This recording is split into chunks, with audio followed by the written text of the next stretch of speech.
my dream. Dream. My college dream. Will open this day. Clearbook. So ngayon, nakaahon-ahon ng konti. Hello mga katita, this is Tita Barla. Tita Barla Loving Life. Yes, welcome to my vlog. Tita Barla at ang bago niyang buhay.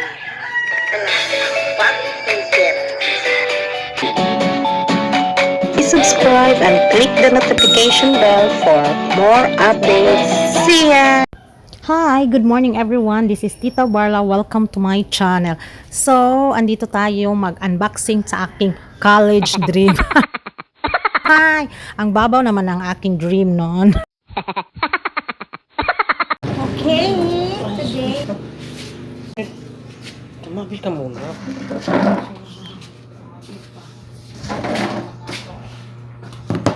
is Apel ka? Hindi na lang kaya may walay bias.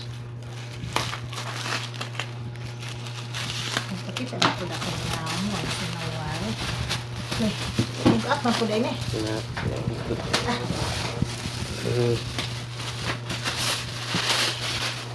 This is my dream. Dream. My college dream. Hi!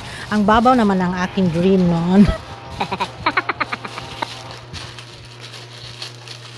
May college dream na sana pag magka-work ako meron akong ganito kasi nagkagulo-gulo ang aking mga papeles tuwing mag-a-apply tayo, magka-photocopy.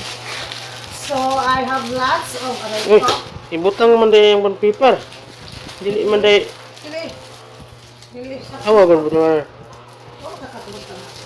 It's a clear book display 1. Ini ba 2?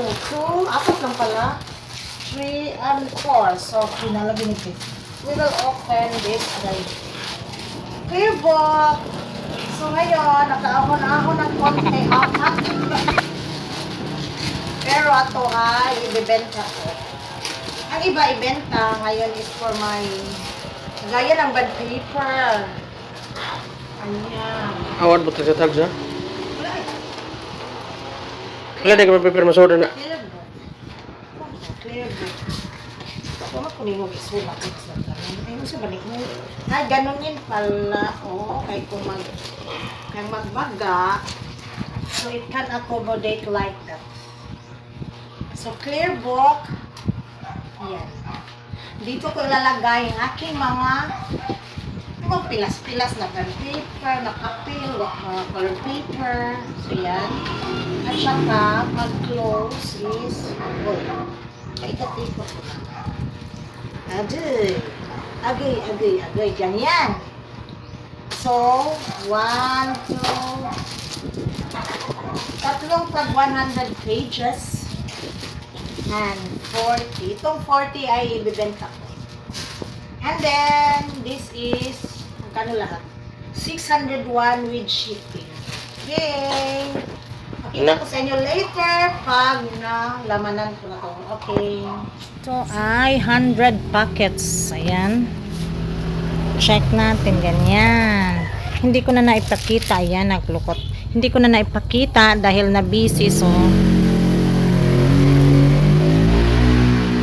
ito kasing mga colored papers ay walang paglalagyan. So, ayan. Ayan.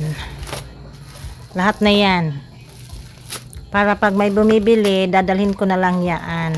And if kung maiinggit sila, ma-jellyfish sila, meron akong display. Meron din akong ibebenta. O di, papakita ko yung extra. O may extra pa. Gusto mong bilhin. Ito mga iba. Hindi ko na lang to pinasok kasi anto Oslo. Ang length kasi niya ay ang sukat kasi nitong packets is parang pang A4. So yan lang. Pang ano ko na lang yan. Pero dahil nag-aayos ako ng aking papeles sa bahay, sa lupa, sa tindahan, kaya nagiging 4.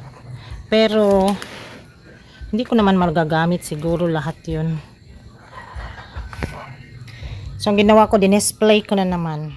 Ayan, nagpiprint na ako ng peking sulat ay bawal na bawal.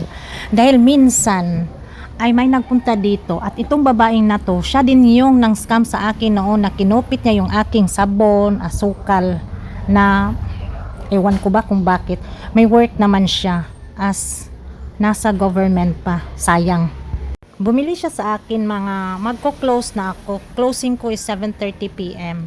So pagbili niya, buti na lang may nakasunod. Yung nakasunod sa kanya, nag-deliver lang ng item. Gusto ko sanang kunin yung item lang tsaka bayad para alis na yung pangalawa. Pero sa isip-isip ko rin, ay nako, i-scammer talaga tong babaeng nauna. So, ang sabi ko doon, magantay lang doon sa delivery. Ngayon, binayaran niya ako ng 1,000 pesos.